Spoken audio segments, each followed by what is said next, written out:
In fact, the answer to this question is not so clear and simple, as well as who were the Scythians in general. The fact that various historians reckon various tribes and peoples, including our ancestors, the ancient Slavs, as Scythians. And in some medieval manuscripts, even the Kievan Rus is referred to as Scythia. But, in the end, historians came to the consensus that the Scythians should be named one specific people, who lived, however, over a very wide area, from the Don to the Danube, the northern Black Sea coast in the south of our country, the Ukraine, and even to the Altai. Other tribes related to the Scythians, such as Savromats, Sakas, Meotians, should be referred to as peoples of the Scythian world, as they have many common features in the structure of their life, culture, clan structure, customs, and worldview. A map of the archaeological finds of the Scythian kurgans. As we see, in spite of the wide areas where this ancient people lived, most of the Scythians lived in the northern Black Sea coast, and there is reason to believe that this was the center of their civilization. In fact, the origin of the Scythians is mysterious. The fact is that the Scythians themselves had no written language, and the accounts of them by other peoples are very contradictory. The main source of historical information about them are the works of the ancient Greek historian Herodotus. According to one of the legends mentioned by the father of history, the nomadic Scythians came from Asia to the northern Black Sea region, expelling the local Sumerian tribes that lived there. But the same Herodotus in his other work, History, also mentions another legend of the Scythians, according to which they had always lived in the Black Sea coast. But legends for legends, and what does Her Majesty Archaeology say about the origin of the Scythians? Archaeological excavations, unfortunately, also do not provide an exact answer to the question and the origin of the Scythians. Thus, most of the Scythians were nomads, and could move great distances over a relatively short period of time. And to identify their ancestors among the many tribes with similar culture is also very difficult. Still, a number of scholars believe that the Scythians came to Europe from Asia as an already formed nation. Proponents of the other theory argue that the Scythians, on the contrary, lived in the steppes of the Black Sea region since ancient times, and some of their Asian features acquired during their campaigns over the Caucasian mountain range, in Mesopotamia and Asia Minor, which took place in the 7th century BC.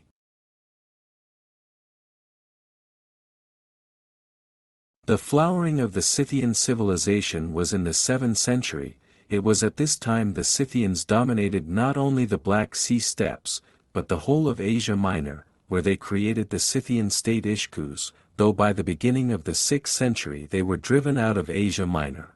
At the same time, traces of the Scythians were found in the Caucasus. In 512 BC, all the tribes of the Scythians united to repel the Persian conquest undertaken by King Darius I. The attempt to conquer the lands of the Scythians failed, the Persians were defeated. Darius' unsuccessful campaign against the Scythians is described in detail by the same Herodotus, who used a very original tactics against the conquerors. Instead of giving the Persians a decisive battle, they lured them deep into their territory, by every means avoiding a decisive battle and constantly wearing out the Persian troops. In the end, it was no longer very difficult for them to defeat the weakened Persians. After a while the Scythians themselves attacked the neighboring Thrace, present-day Bulgaria, and successfully conquered these lands. Then the war with the Macedonian king Philip, who inflicted a crushing defeat on the Scythians, throwing them back into the steppes of the Black Sea coast again. Around the 3 to 2 century BC, the Scythian civilization begins to decline. The territory inhabited by the Scythians also shrank considerably.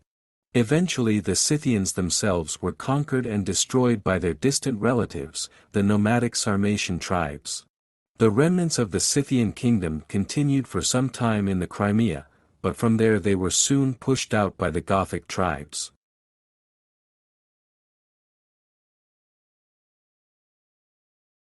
The entire culture of the Scythians, their life, their life is literally impregnated with the warrior cause, apparently otherwise in the harsh conditions in which they lived, could not survive. The warriors in the Scythian society were not only all the men, but also most of the women. It is with harsh Scythian female warriors are connected with the ancient legends about the Amazon tribe, brave female warriors. At the head of the Scythian society was the so-called military nobility, the Scythian kings, who in turn were headed by the Scythian king. However, the power of the Scythian king was not absolute, he was the first among equals, rather than a ruler with unlimited power. The functions of the king included ruling the army, he was also the supreme judge, resolved disputes between his subjects, and performed religious rituals. In contrast, the most important matters were discussed at democratic popular assemblies known as the Council of the Scythians. At times the Council of the Scythians even decided the fate of their kings. An undesirable king could also easily be overthrown and killed, as was the case with the Scythian king Anacharsis, who, after marrying a Greek woman, took a fancy to the Greek culture and Greek way of life, and the other Scythians saw this king betraying Scythian customs, and the penalty for this was his death. Speaking of the Greeks, over the centuries, the Scythians were engaged in intensive trade with them, especially with the Greek colonial cities of the Black Sea coast, Olbia and Chersonesos. The Scythians were frequent visitors there, and of course, some Greek cultural influences did affect the Scythians. Greek pottery, Greek coins, Greek female jewelry, and even various works of art by Greek craftsmen were very often found in their graves. Some particularly enlightened Scythians, like the already mentioned Scythian king Anacharsis, were imbued with the ideas of Greek philosophers, and tried to spread the light of knowledge of the antiquity to their countrymen, but alas, the sad fate of Anacharsis indicates that this was not always successful.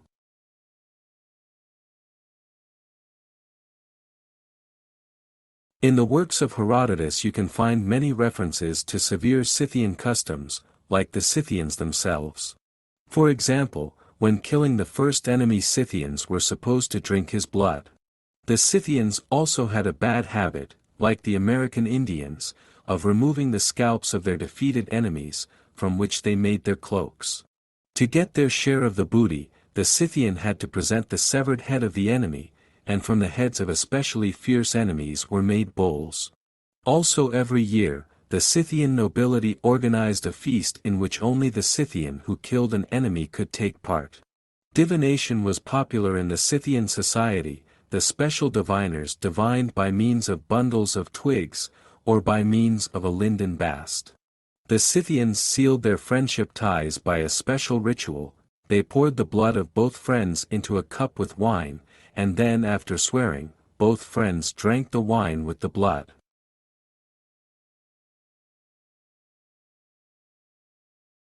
The most interesting pieces of art discovered by archaeologists in the Scythian kurgans are those decorated in the animal style.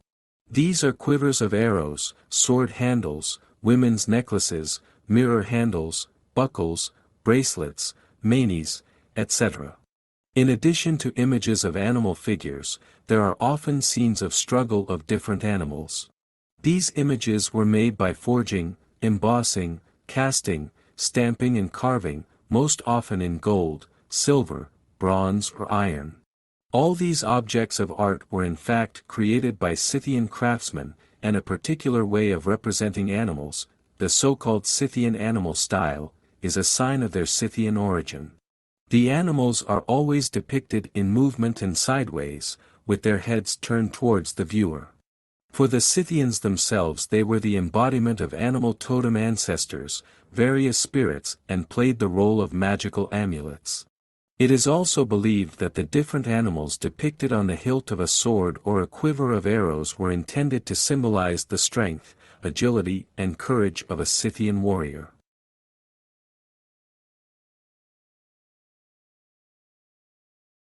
All Scythian warriors were excellent horsemen and often used cavalry in battle. They were also the first to successfully use strategic retreat in the war with the Persians, significantly exhausting the Persian troops. Subsequently, the Scythian art of warfare became considerably outdated and they began to suffer military defeats, be it at the hands of a united Macedonian phalanx or the Parthian archers on horseback.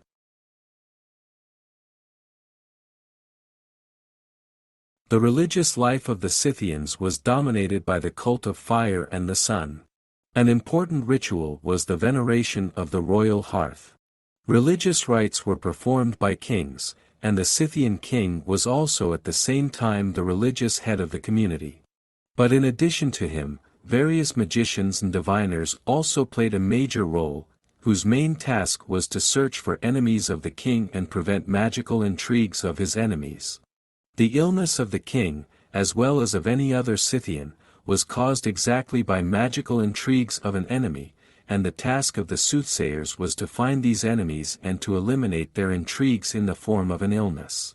Such a peculiar ancient Scythian medicine.